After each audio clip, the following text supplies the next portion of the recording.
Salam. Shalom. Sekali lagi shalom. Shalom. Bapak Mama, saudara yang terkasih dalam Tuhan, tema renungan kita pada pagi hari ini adalah kuasa kebangkitan memampukan kita untuk saling menerima.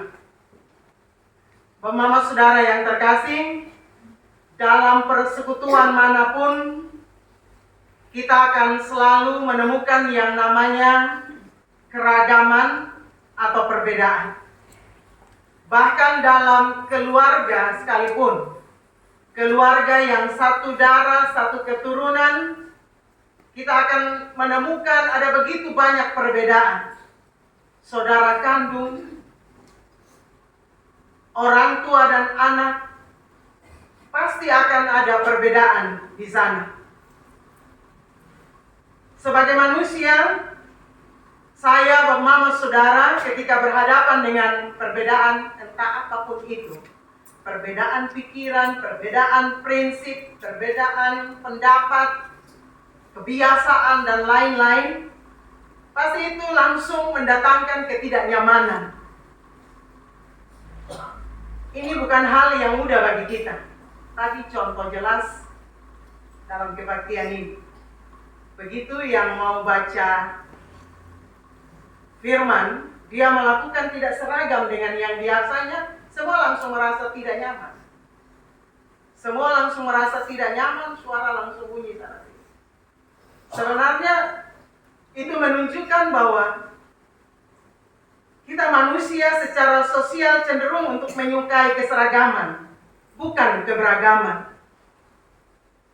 Keadaan yang seragam atau sama lebih nyaman dan mudah untuk kita jalani daripada keadaan yang berbeda atau beragam.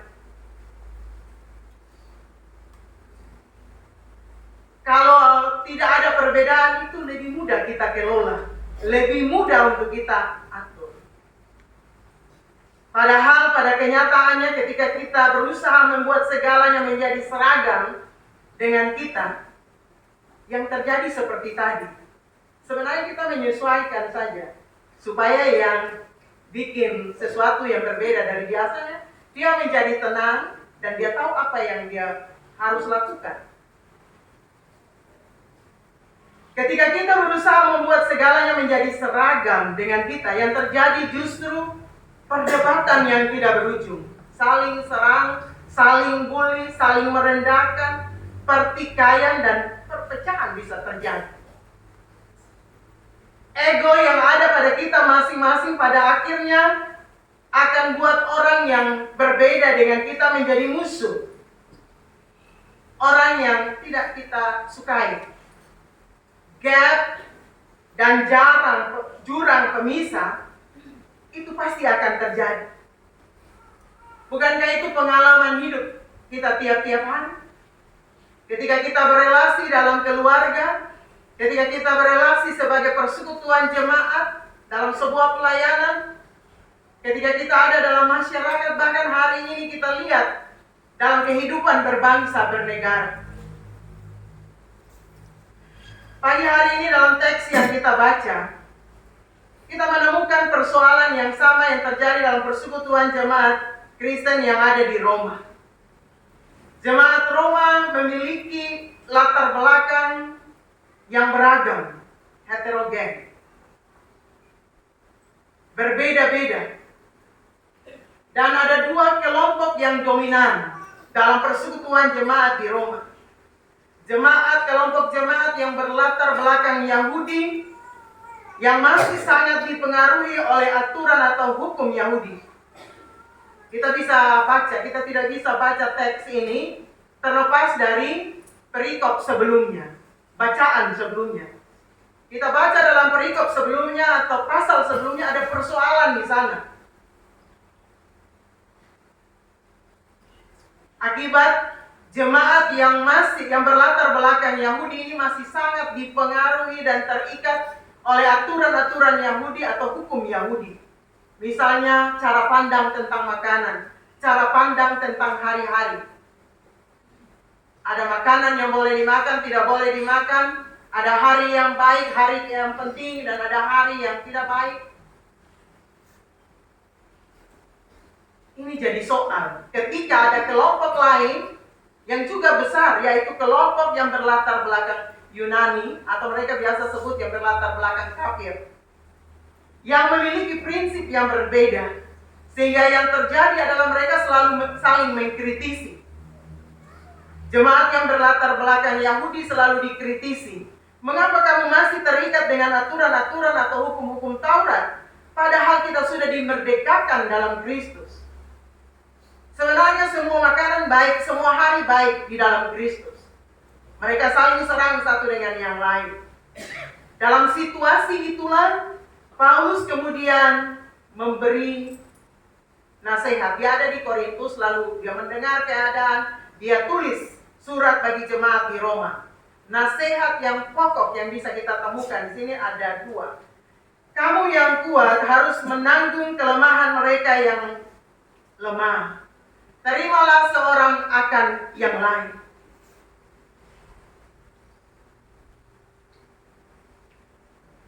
Di sini kita menemukan bagaimana Paulus memberi jalan keluar dalam mengelola perbedaan yang terjadi di jemaat di Roma. Hal yang pertama dia bilang, lebih rinci dia bilang, kamu harus menanggung, tapi dalam teks aslinya, kita lihat tafsiran, lebih tepat kalau kamu harus memakluminya. Kalau ada orang yang berbeda, tidak seragam dengan kita, tidak sesuai dengan yang kita harapkan, maka yang pertama kamu harus lakukan adalah kamu harus menanggung, kamu harus memakluminya. Berhadapan dengan orang-orang yang punya pemahaman yang lemah, kita tidak bisa paksa. Karena ketika kita paksa, maka yang ada kita justru menghakimi dia. Tetapi yang harus kita lakukan adalah kita rangkul, kita terima kelemahannya. Bukan jadi alasan untuk kita merendahkan dia, menjadikan dia seperti musuh, menjadikan dia seperti orang yang bersalah. Yang kedua, Paulus katakan yang harus dilakukan adalah mencari kesenangan sesama untuk kebaikannya dan untuk membangunnya. Mencari kesenangan sesama untuk kebaikannya dan membangunnya. Bukan hanya untuk kesenangan dia atau untuk kompromi dengan hal yang salah, tetapi untuk dia punya kebaikan supaya kita bisa bangun dia. Yang pertama kita harus memakluminya. Yang kedua, kita harus mencari solusi, mencari sesuatu yang baik untuk kemudian kita bisa mendatangkan kebaikan dan membangun dia. Jangan pakai standar kita. Kadang kita harus menurunkan standar, bukan semata-mata supaya dia senang, tetapi justru dengan cara demikian akan buka ruang bagi kita untuk kita bisa buat sesuatu. Kalau kita hanya pakai kita pun standar, pada akhirnya kita akan berdiri pada posisi kita dan kita hanya menghakimi dia. Yang harus kita lakukan, kasih turun standar. Tidak semua orang bisa sama dengan kita. Supaya dengan demikian kita bisa bangun dia. Kita bisa memperbaiki, menjadikannya dia menjadi lebih baik. Yang ketiga, Paulus bilang, kenapa kita harus melakukannya? Karena sesungguhnya Yesus Kristus telah melakukannya bagi saya, mama, saudara, bagi orang-orang Roma saat itu. Yang pertama, Yesus Kristus telah memaklumi kondisi kita yang berdosa. Yang berikut, dia telah turunkan level. Dia bersedia turunkan standar, menurunkan levelnya dari Tuhan menjadi manusia. Kita kadang-kadang susah untuk kasih turun standar. Dalam pengalaman, kalau kita bilang begini, semua orang harus sama dengan kita. Akhirnya apa? Beribut. Suami istri, suami selalu mau kasih turun standar, istri selalu mau kasih turun standar, orang tua selalu mau kasih turun standar. Maka yang terjadi adalah keributan, ketegangan terus-menerus. Hari ini kita dengar dalam terang firman Tuhan, Paulus nasihat dan bukakan bagi kita. Tuhan Yesus kasih turun level. Dia memaklumi bahwa kita ini berdosa. Karena itu kita terus melakukan yang jahat. Dia menurunkan levelnya dari Tuhan menjadi sama dengan kita manusia, kecuali dosa.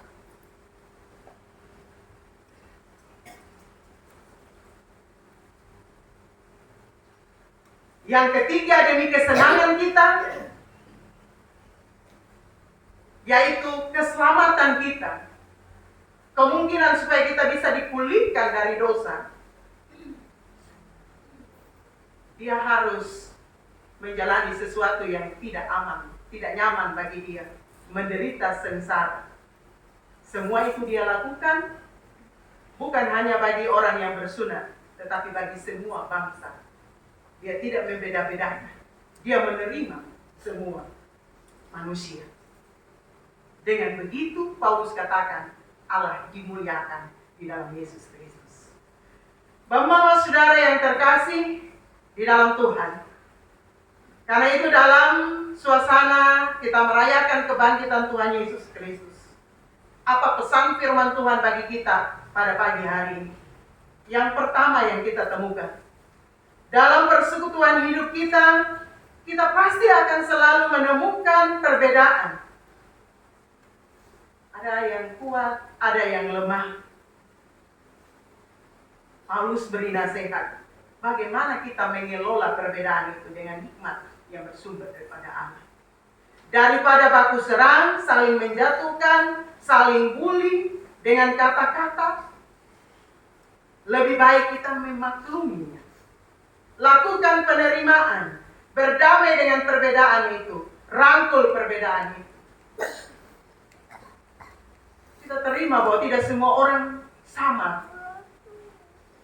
Itu yang harus dilakukan, memaklumi. Yang kedua, untuk melakukan itu kita belajar dari Tuhan Yesus. Kasih turun standar. Tidak mungkin kita bisa merangkul kalau kita tidak kasih turun standar. Sekali lagi, hal ini bukan kita kompromi dengan kesalahan atau dosa, tetapi supaya kita bisa memperbaiki sesuatu yang salah seperti yang Tuhan Yesus buat bagi kita. Hari ini dalam pengalaman nyata, ketika kita ada bersama-sama dengan anak-anak kita, hari ini ada satu anak yang akan dimeteraikan melalui sakramen baptisan kudus. Anak-anak ini kita hanya lahirkan dia pembadan. Kita tidak lahirkan dia dengan pikiran yang sama dengan kita, prinsip yang sama dengan kita. Kadang-kadang kita ajar A, dia bikin Z. Lalu yang kita lakukan adalah kita tidak bisa merangkul dia. Kita tidak bisa memaklumi bahwa dia tidak punya pikiran yang sama. Dia harus belajar. Kita sudah melalui proses yang begitu panjang. Dan dia butuh ruang untuk belajar. Dan ketika itu terjadi, maka yang ada adalah kita menuntut. Dia harus sama dengan pikiran kita. Kita menghakimi dia. Kita merendahkan dia dengan kata-kata, bahkan kadang-kadang makian, kadang-kadang kita pukul dia. Sekali lagi, anak-anak kita hanya lahirkan mereka punya tubuh. Tetapi pikiran, prinsip itu akan bertumbuh dari pengalaman dia. Ketika dia ada di tengah-tengah masyarakat, di tengah lingkungan, ketika dia berjumpa dengan Tuhan, ketika dia bangun persekutuan dengan Tuhan. Kadang-kadang kita mau instan, dia harus sama persis dengan kita. Maka yang terjadi adalah pertikaian. Karena orang tua menuntut anak harus sama. Demikian juga anak-anak, soalnya mengerti bahwa dia bapak mama ini hidup dari zaman yang seperti apa. Menuntut mama papa harus sama seperti anak-anak muda zaman sekarang. Saling menuntut. Yang ada terjadi adalah keributan. Bapak mama, saudara yang terkasih, yang harus kita lakukan adalah agar bisa terjadi dan terbangun persekutuan yang rukun adalah berdamai dengan perbedaan, kita merangkul, kita kasih turun standar. Bukan supaya kita kompromi dengan sebuah kesalahan. Tapi ketika kita kasih turun standar, mengerti, memahami anak pun keadaan, suami pun keadaan, istri pun keadaan, rekan sepelayanan keadaan, maka kita bisa memperbaikinya dalam kasih. Dia akan menjadi ruang atau peluang untuk dia menjadi lebih baik, jauh lebih terbuka. Daripada kita menuntut, kita tidak bisa menerima perbedaan atau kelemahan sesama, kita hanya menghakimi, merendahkan, maka yang terjadi gap yang semakin panjang. Kalau gap itu semakin, maka tidak terjangkau lagi. Maka pada akhirnya tidak ada lagi ruang bagi kita untuk memperbaiki sesuatu yang tidak benar. Hal yang ketiga, Bapak Mama, Saudara yang terkasih, dengan demikian kalau itu yang kita lakukan, maka orang dapat melihat apa yang dilakukan Tuhan Yesus bagi kita. Hidup kita akan menjadi kesaksian bahwa apa yang telah dilakukan oleh Tuhan kita bagi kita, ketika dia memaklumi keberadaan kita yang terus ditinjak karena dosa yang ada pada kita, lalu dia menurunkan standar. Dia mencari kesenangan kita dengan memberi keselamatan, sekalipun dia harus menderita tergantung mati di atas kayu salib. Supaya hari ini terbuka bagi kita, kita masih bisa menikmati pemulihan di tengah-tengah ketidakberdayaan kita oleh dosa. Kita masih bisa menikmati berkat-berkat Tuhan. Kita masih bisa menikmati keselamatan kekal di dalam Yesus. Nah, kita harus belajar supaya hidup Kristus itu terpancar dari kehidupan kita yang menyebut diri Kristus, pengikut Kristus yang merayakan kebangkitan Kristus. Bahwa kuasa kebangkitan itu ada pada kita, memampukan kita bisa mengelola perbedaan dengan baik. Calvin pernah berkata, komunitas apapun tanpa spiritualitas kerelaan untuk menopang yang lain tidak akan pernah mencapai tujuan hidup yang tenang dan damai. Malah akan menjadi sumber pertikaian dan konflik yang saling menciderai sebagai saudara dalam Yesus. Tuhan tidak akan dimuliakan di tengah hidup yang penuh konflik dan saling menciderai. Ini pesan yang kuat bagi kita. Dalam persekutuan apapun kita ada, keluarga, jemaat, masyarakat, di tempat pelayanan, di tempat kerja.